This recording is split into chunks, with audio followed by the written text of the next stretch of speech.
Kanal Korintus di Yunani adalah salah satu kanal tertua di dunia, dan merupakan jalur navigasi yang sangat penting di Kepulauan Yunani yang menghubungkan Teluk Korintus dengan Teluk Saronik di Laut Aegea.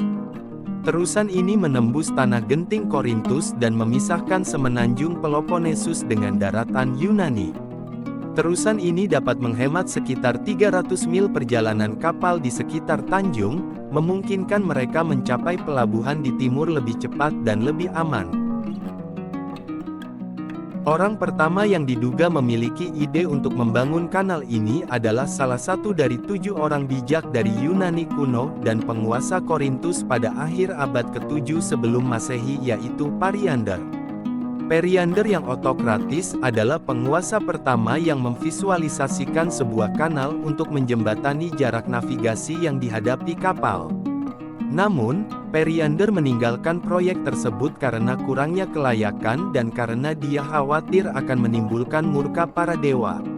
Ketika rencananya terbukti sulit, dia membangun platform batu kapur dengan jalan pengangkutan darat yang lebih sederhana dan lebih murah yang dikenal sebagai diolko, yang dibangun di mana kapal-kapal akan dimuat hingga mereka dapat berpindah dari satu teluk ke teluk lainnya. Dengan jalur lalu lintas batu ini, kapal-kapal digulingkan ke olko, sebuah alat beroda, yang memudahkan bongkar muat kapal. Kapal-kapal yang ukurannya tidak memungkinkan untuk dimuat ke diolko dan olko, muatannya biasanya dipindahkan di satu pantai dan kemudian dimuat kembali ke kapal yang menunggu di pantai lain. Prosedurnya rumit, meskipun satu-satunya prosedur yang mungkin dilakukan pada saat itu. Bahkan setelah beberapa dekade, sisa-sisa diolko dapat ditemukan di sebelah kanal Korintus modern. Gagasan kanal Korintus menarik perhatian para penguasa wilayah tersebut selama lebih dari 2000 tahun. Selain teknologi yang tidak memadai, ketakutan untuk menentang keinginan dewa laut Yunani, Poseidon, dikatakan berperan dalam mencegah pembangunan kanal. Kemudian konstruksi kembali dimulai tahun 1881 silam. Konstruksi diresmikan pada tanggal 23 April tahun 1882 di hadapan Raja George pertama dari Yunani. Kemudian konstruksi dilanjutkan pada tahun 1890 ketika proyek tersebut dipindahkan ke sebuah perusahaan Yunani, dan selesai pada tanggal 25 Juli tahun 1893 setelah pekerjaan selama 11 tahun. Sayangnya kanal ini mengalami kesulitan keuangan dan operasional selesai dibangun. Kanal Korintus memiliki dinding di kedua sisinya yang cukup tinggi sehingga angin yang mengalir di sana membuat arus pasang surut yang cukup kuat.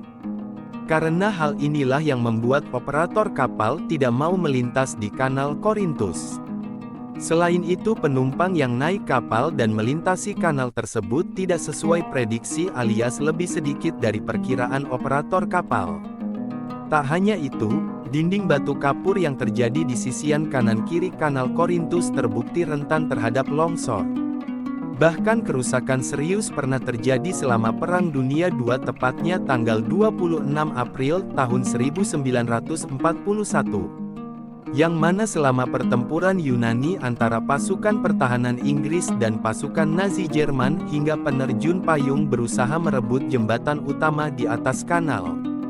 Meskipun dapat menghemat perjalanan sejauh 700 km untuk mengelilingi Peloponnes, namun, itu terlalu sempit untuk angkutan laut modern. Memiliki panjang 6,4 km dengan lebar 21,4 meter, membuat kanal Korintus tak bisa dilalui oleh banyak kapal modern. Hal ini juga membuatnya sedikit dilirik oleh para pelancong sehingga perekonomiannya pun sedikit. Kanal Korintus dapat menampung kapal dengan lebar hingga 17,6 meter dan draft hingga 7,3 meter. Hebatnya lagi, lebarnya 22,5 meter dan panjang 195 meter. Kapal pesiar Ocean Cruise Lines berhasil melintasi kanal tersebut pada Oktober tahun 2019. Kapal tersebut mencetak rekor baru sebagai kapal terpanjang yang melewati terusan Korintus. Kanal tersebut saat ini digunakan terutama oleh kapal wisata. Sekitar 11.000 kapal per tahun melakukan perjalanan melalui jalur air tersebut. Saat ini, Kanal Korintus adalah tujuan populer dan tempat kedua yang paling banyak dikunjungi di Yunani, menarik orang-orang dari seluruh dunia. Korintus adalah situs arkeologi dengan banyak landmark kuno, seperti kuil Apollo dan Akropolis Korintus kuno.